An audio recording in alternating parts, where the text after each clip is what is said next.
This program is presented by Birch Gold Group, the precious metal IRA specialists.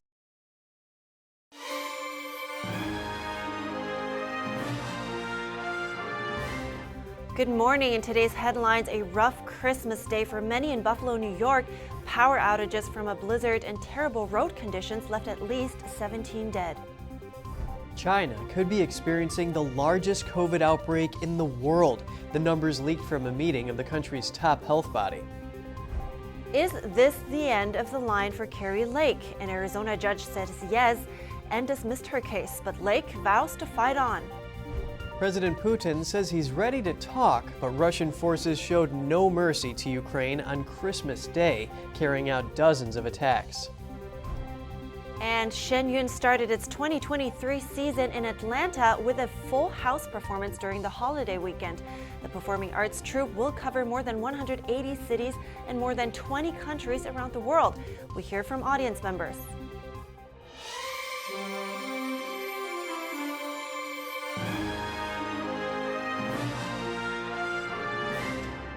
Good morning. Welcome to NTD. I'm Kevin Hogan. Good morning. I'm Evelyn Lee. Today is Monday, December 26th.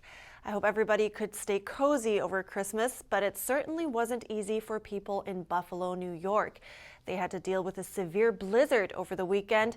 The storm left thousands stuck at home without power and trapped hundreds in their vehicles. Officials say there's been at least 17 storm-related deaths so far. That total is expected to go up as more information comes in. NTD's Jeremy Sandberg has more on the situation in Buffalo. The severe blizzard in Buffalo over the weekend left many spinning their wheels. The freezing wind and snow prompted a driving ban on all cars other than emergency crews. The icy road conditions left even some rescuers needing rescue. The Buffalo Police Department asked anyone with a snowmobile to help with search and recovery efforts. Officials say around 16% of Buffalo residents had no electricity on Sunday. Whiteout conditions persisted with 2 to 3 inches of snowfall an hour south of the city. The death toll is expected to rise as more bodies are identified and confirmed. Emergency crews could not reach some people in time to treat their medical conditions. Others were found dead in their cars or frozen in snowbanks. New York Governor Kathy Hochul said almost every fire truck in the city was stranded Saturday, and that tow trucks, utility vehicles, and even snowplows were getting stuck. You need to stay off the roads. We've been begging, we've been asking, and the vast majority of you have, and I'm so grateful for that. But those of you who violate the driving bans, you may think you can go to the store for that six-pack, but you are endangering other people, and it's frustrating. Hochul says the Biden administration agreed to her request for a federal disaster declaration on Sunday, and that around 200 National Guard troops were mobilized in western New York to help first responders bring supplies to shelters and conduct wellness checks. The National Weather Service says some 240 million people in the U.S., more than 2/3 of the population, were under winter weather warnings and advisories on Friday. Jeremy Sandberg, NTD News. The winter storm has claimed the lives of at least 37 people across the nation. 4 deaths have been reported in Canada so far. According to PowerOutage.us, over 150,000 homes and businesses were without power yesterday. That's down sharply from the 1.8 million without power they reported early Saturday. The greatest numbers of power outages on Saturday were reported in the New England region. The winter storms battered much of the U.S. down to the southern states. Here's a video from Texas. These icicles were found hanging from the roof of a car wash on Christmas Eve Saturday. This video was taken in Lakeway in an H-E-B car wash. Moving on, busloads of illegal immigrants were dropped off at the home of Vice President Kamala Harris on Christmas Eve in sub-zero temperatures. They were originally headed to New York, but their bus was diverted to Washington, D.C. due to bad weather. Video showed the illegal immigrants getting off and onto buses outside the vice president's residence. Some appeared to be lightly dressed for temperatures as low as 18 degrees Fahrenheit. Some of the immigrants were given blankets and taken to local shelters and a church. It was not clear who was responsible for sending the buses to Harris's residence. However, illegal immigrants were similarly dispatched there by Texas Governor Greg Abbott in September. Several Republican governors have been sending those who cross the border unlawfully to northern states to protest a rise in illegal border crossings. And in related news, a Virginia sheriff announced last week that her office will no longer carry out voluntary cooperation with U.S. Immigration and Customs Enforcement, or ICE. A sheriff's office statement reads that it will no longer contact ICE for any releases from their facility, including felony charges. The sheriff said she made the policy changes after she attended a community event organized by some pro-immigration organizations. An Arizona judge on Saturday rejected Republican Kari Lake's effort to overturn the results of the governor's race. Lake sued Arizona elections officials to challenge the counting and certification of the November election. Her suit alleged that, quote, hundreds of thousands of illegal ballots infected the election in Maricopa County. The lawsuit targeted Lake's Democratic opponent, Governor-elect Katie Hobbs, currently Arizona's Secretary of State, along with top election officials in Maricopa County. The order on Saturday confirmed the election of Hobbs and said it did not find any clear and convincing evidence of misconduct that impacted the outcome of the election. Lake tweeted on Saturday that she would appeal the ruling. In other news, Russian forces bombarded scores of towns in Ukraine on Christmas Day. This, as Russian President Vladimir Putin said he was open to negotiations. NTD's Daniel Monahan has the report. The Russian military reportedly launched more than 40 rocket attacks on Christmas. I believe we are acting in the right direction. We're defending our national interests, the interests of our citizens, our people. I reiterate, we don't have any other choices but to protect our citizens. But Putin claims that Russia is prepared to negotiate what he calls acceptable outcomes. But it's their business. It's not us who refuses talks, it's them. Russian attacks on Ukraine's power stations have left millions without electricity. Ukrainian President Volodymyr Zelensky said Moscow would aim to make the last days of 2022 dark and difficult. I know the darkness will not prevent us from leading the occupiers to their new defeats, but we have to be ready for any scenario. Despite the attacks, dozens of Ukrainian soldiers celebrated Christmas Day at a church in the northeastern city of Kharkiv. I think that everything will be good. Ukraine will 100% win this war, and after that we will celebrate like it should be, with our soldiers and families, and it will be a celebration that we will never forget. Ukraine's scout organization called Plast handed over the peace light of Bethlehem to the soldiers. I am the son of the Ukrainian state with its own ancient history. This is our tradition. We are Christians, and Christmas, no matter when it is celebrated, is always a holiday for our families, for our people as a whole. After the service, soldiers took the flame, which symbolizes peace, to their position on the front line. Daniel Monahan, NTD News. Meanwhile, Russia now says it is prepared to resume gas supplies to Europe via the Yamal-Europe gas pipeline. Gazprom stopped supplies to the Yamal-Europe pipeline running across Poland in May. And what better way to celebrate Christmas than enjoying a beautiful and special performance together with friends or family? That's what audience members are saying in Atlanta, where Shen Yun Performing Arts is back for its 2023 season. Let's take a look.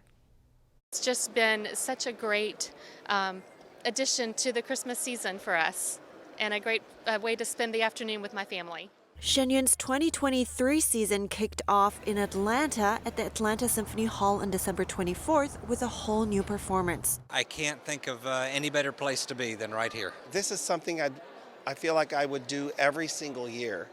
From dance to music, Shen Yun aims to bring back the lost Chinese culture through art. Now, I came here expecting to see beautiful dances and beautiful costumes and scenery, and it's so much more. I wasn't expecting to hear the history. I have a new appreciation for the Chinese culture that I didn't know about before this. It was a fabulous performance and a lot of variety. So not just dance, but song, and also the instruments were fantastic.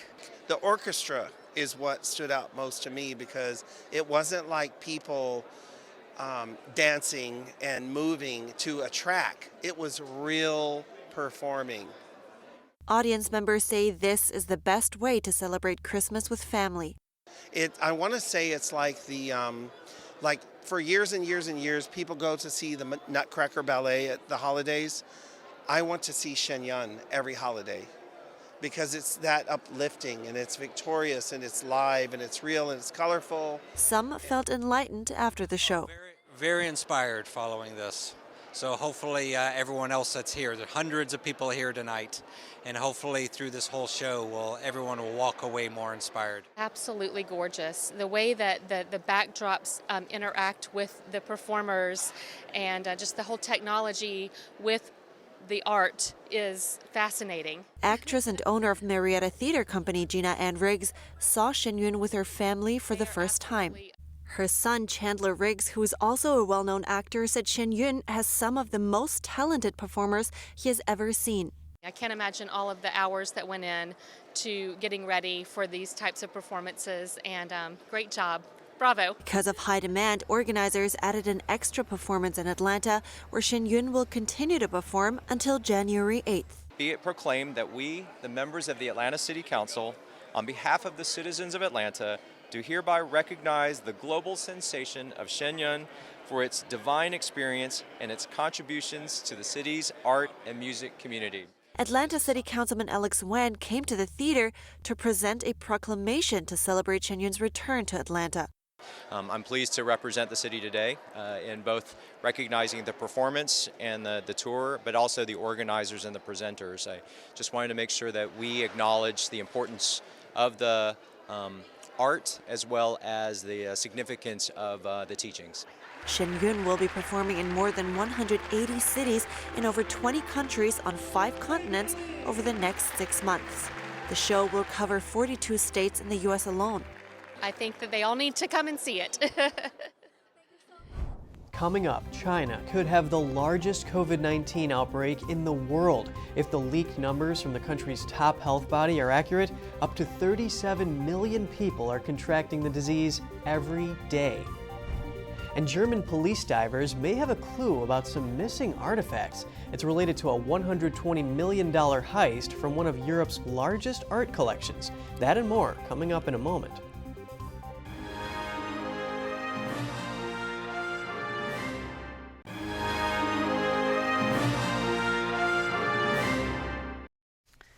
Welcome back. We're going to China next. China might be going through the largest outbreak of COVID-19 in the world. An estimated 37 million people are contracting the CCP virus every day. That's according to leaked minutes from a meeting of the country's top health body. The leak was confirmed by multiple news outlets. NTD's Jeremy Sandberg reports. It's hard to know China's actual numbers when it comes to COVID, as the Chinese Communist Party, or CCP, has hardly been forthcoming since the pandemic started. But according to leaked minutes from an internal meeting of China's National Health Commission last week, officials say about 250 million people were infected with the disease in the first 20 days of December. That's about 18% of China's population. The figure is exponentially higher than the regime's official virus tally. If accurate, it would put China's outbreak as the largest in the world. Bloomberg and other media outlets confirmed the notes with anonymous officials involved in the discussions. A screenshot of the conference notes circulating online shows the virus apparently spinning out of control, especially in Beijing and southwestern China's Sichuan province. It appears to have hit over half of the residents in those areas. After nearly 3 years of strict zero-COVID policy, the Chinese people have been left with little natural immunity against the CCP virus.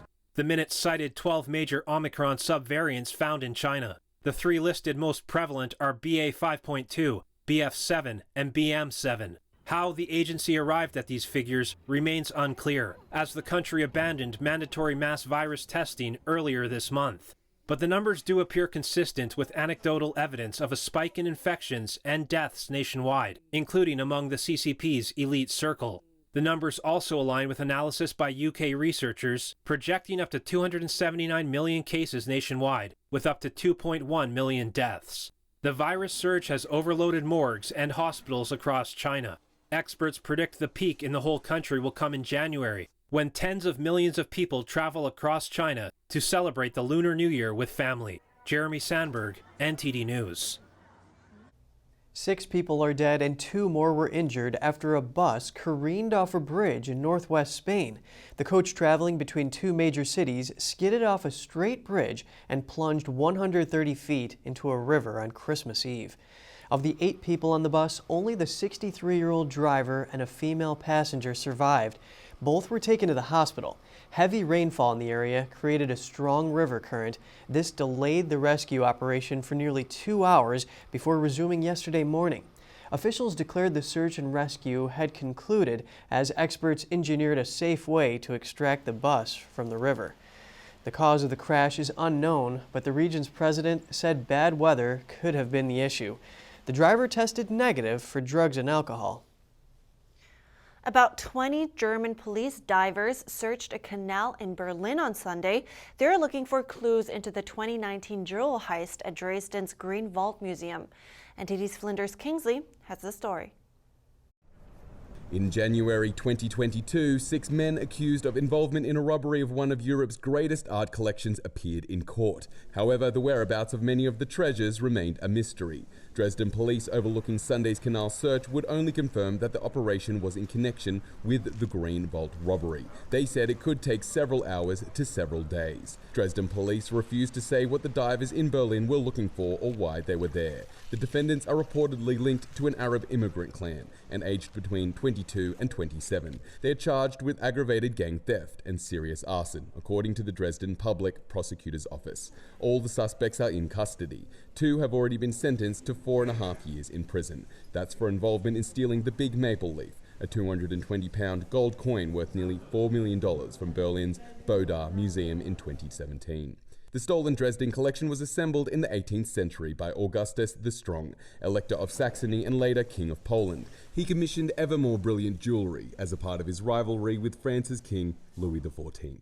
Flinders Kingsley, NTD News. The 77th edition of one of the most grueling yacht events, the Sydney to Hobart race, is underway. Guns fired in Sydney, Australia at 1 p.m. local time today, setting the sailors on their 630 nautical mile journey south to Hobart, Tasmania. Strong winds mean the southern trip may be especially fast this year. The all-time record of 1 day, 9 hours, and roughly 15 minutes set in 2017 may be under threat. Wild Oats is returning this year to attempt its 10th Line Honors win, the most ever in the history of the race. In the Sydney to Hobart race, there are 4 clear favorites. Those are the big 4 100-foot Super Maxis, Law Connect, Blackjack, Andu Comanche, and Wild Oats. A very near collision between speed record holder Andu Comanche and 9-time winner Wild Oats resulted in each doing penalty turns, setting them back early in the race. While the smaller yachts are not likely to finish first, they may receive more prestigious handicap win, which is graded based on size, as well as other statistics. Among the 109-strong fleet, there was an early retirement from the Avalanche yacht due to damages. The winner of the race typically finishes in under 48 hours.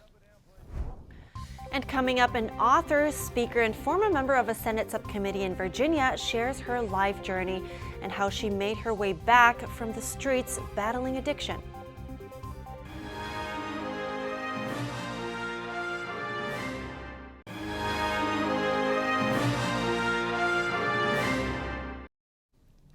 And this next story is about Lisa Kratz Thomas. While she's an author, a speaker, and a former member of a Senate subcommittee in Virginia, you won't believe her story because all that's after she made her way back from the streets battling addiction and financing her addiction by selling her body. She told me more about her life story. And a lot of people say to me, well, didn't you have a good upbringing? What made you feel this way? And I have to say, I believe it's the evil in the world. Those evil forces start to work on our mind and our feelings and our emotions very early in life. And as I progressed into my teenage years, things were just they were just out of control. My thoughts, I had no value. So the first opportunity I got to escape, I took it with alcohol. And I drank for about a year, and then I started smoking pot. And then I got introduced to cocaine, and then I was introduced to crack. And crack really was the love of my life. I was willing to give up family, friends, everything I had just so I could get and stay high. I was, at that time, I was involved with my boyfriend turned pimp, and I got into prostitution, and I lived on the streets of Washington, D.C. for about a year and a half. And that's a far way to come from a middle-class family with two parents that never got divorced. My dad worked every day, and it was just the thoughts. You know, the battlefield is within our mind, and I'll tell you, there was a war going on in my mind. Wow. Yeah, and I mean, there are women out there that have similar stories or life stories, and as someone that has been in their shoes, what is it you would like to tell them, knowing what you know today? Well, I'd like to say that don't ever believe that there's no hope. There is hope. It is right around the corner, but we have to get to a point where we are willing to look for it and accept it. And I can tell you it is there. And I would say that God loves you, and that that he has a plan for your life, a plan for you to go forward and to be productive and to reach the destiny that he has for you. I could have never believed, 30 years ago when I was living on the street and selling my body for a $25 rock of crack cocaine, that one day I would have had the opportunities that I've had. And it's really because I just did the thing that led to the thing that led to the thing that led to the thing. And that's what you have to do. And it's possible for you to turn your life around and to move forward. I mean, coming such a long way is one thing, picking yourself up, throwing yourself that ladder to basically climb out of the hole. But then there is the thing about, the past, and I'm sure some people will try and hide it. So I'm asking you, was there ever a time when you were ashamed of your past, and what's changed? Oh, yeah, I was tremendously ashamed of my past. What's changed is I realized that I am not that same person today. I got to a point where I had to realize that I had to come to terms with the things that I had done. That didn't mean I had to tell the whole world. However, I believe that there was a special mantle on me to be able to tell my story and to tell it openly and honestly. And I don't have shame anymore. It's one thing that was removed from me when I worked the steps of 12-step. I let it go, and every day I would just say, I am who you say I am. And that has been the way that I've walked through that. And there are times that I feel uncomfortable and that I just don't feel qualified to do things. And you know what? I just have to do them afraid. And, the shame will dissipate, the guilt dissipates, and you just keep walking and taking that next step until one day that compulsion to feel that way about yourself is removed. And it's just such a gift. Mm. And what are your goals now? My heart has been, for the last 26 years, to work with men and women that are incarcerated and getting ready to reenter back to society. I was there. I know how difficult it was, and I can tell things from a different perspective. I can teach them from a different perspective because I've been there. And I've never been higher than when I'm standing in a prison presenting my reentry workshop, and I see the lights come on in these men and women, and they honestly feel that they can make it, that they are valuable. It brings me to tears, even after 26 years of doing this, because they feel that no one loves them. We've all done things. We've all had mistakes. We have consequences we have to pay. No one's consequence should be alleviated. However, when they have paid their debt, it's time for them to start. They need a second chance. And that's just something that excites me. And I just love to help people see all that they can be. Well, thank you so much, Lisa Kratz-Thomas, for sharing your story. It's absolutely incredible. And I think one thing that's really recurring throughout all those interviews is the kindness that you have to show other people to help them overcome these things. So that's a big takeaway for me. Thank you so much. Thank you, Evelyn. It's been very nice. What a strong woman. And you know, she said at one point she just got sick and tired of being sick and tired, and that's when she felt like she had to turn things around, and that's when she got away from that boyfriend she was talking about. She was sleeping in people's garages instead at first until she could go on and afford a recovery program where she found people essentially that truly cared for her and showed her kindness, and that's when things turned around for her. Wow, what a story of redemption. I know, absolutely incredible. All right, we're ending the program here on that note. Don't forget to write us at goodmorning@ntd.com. Thanks for watching. I'm Evelyn Lee. And I'm Kevin Hogan.